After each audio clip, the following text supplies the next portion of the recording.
que aquí a Badalona, fa molts anys, hi havia un altre institut, el Benis, però en aquella època estava partit. Hi havia la masculina i la femenina.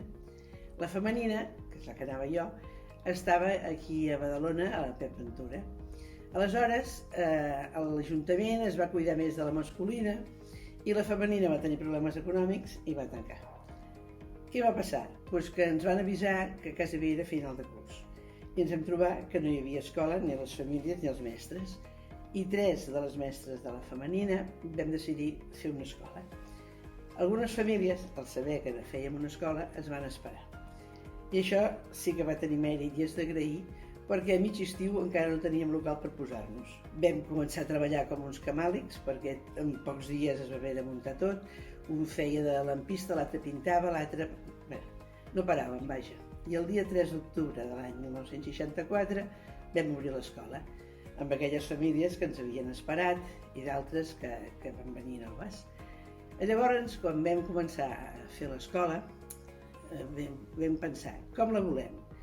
I el nostre objectiu, a part de ser una escola activa, volíem que fos una escola catalana. I llavors vam dir, els nostres objectius, a part que els nens aprenguessin moltes altres coses, els ensenyaríem a estimar Catalunya. La cultura, la llengua, les tradicions, els costums, la literatura, tot. Perquè nosaltres a l'escola que anàvem abans, que la directora era la Maria Eulàlia Campmany, només dient això ja penses com havia de ser l'escola. També apreníem, que això no ho aprenia ningú, història contemporània de Catalunya. I nosaltres volíem tot això fer-ho a la nostra escola. Però també volíem que els nens aprenguessin moltes altres llengües, perquè quan més llengües aprens i més saps, més tens l'esperit obert i la ment per aprendre altres coses i no tancar-te només amb la teva. Un dia ve el president de l'AMPA, el senyor Josep Monés, que ens havia ajudat moltíssim, i diu, heu vist el que diu el diari?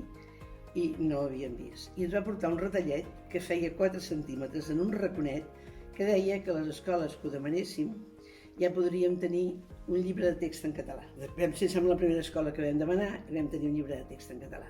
Abans ja havíem tingut una altra cosa, els que havíem sol·licitat, que era a través d'Òmnium i Rosa Sensat, havíem tingut un mestre que venia un cop 1 hora a la setmana a fer català també. A nosaltres ens va tocar en Marcel Riera, que després ha escrit molts llibres i s'ha dedicat a la política i ensenyava molt bé el català en els crios.